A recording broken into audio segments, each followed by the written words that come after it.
রাধে রাধে, হরে কৃষ্ণ বন্ধুরা। তো আজকে আমাদের ছিল পদ্মিনী একাদশী। তো এই একাদশী ব্রতটা আমরা পালন করেছিলাম। তো সকালবেলা আমি আজকে ভোরে ভোরে উঠে বাড়ির সমস্ত কাজ সেরে নিয়ে, যেহেতু বাড়িতে আরও অনেক মানুষজন আছে, তো তাদের জন্য আলাদা করে দুটো অন্ন সেবার ব্যবস্থা করেছিলাম।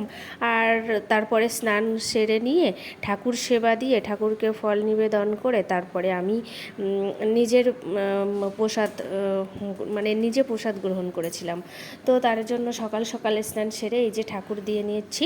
ঠাকুরটা দিয়ে নিয়ে তারপরে আমি এদিকে বসেছিলাম, এই যে রেডি করে নিয়েছি সমস্ত ফলগুলো কেটে নিয়ে, আবার দুপুরে সেবা দিয়ে সেগুলোকে আবার মাখিয়ে নিয়েছি। এই দেখুন, সাবু, বাতাসা, আম দিয়ে মাখিয়ে নিয়েছি। এদিকে বাটিতে দুধ রয়েছে, আর এই যে সকালে প্রসাদ নিবেদন করেছিলাম সেই প্রসাদটা একটা বাটিতে তুলে নিয়েছি।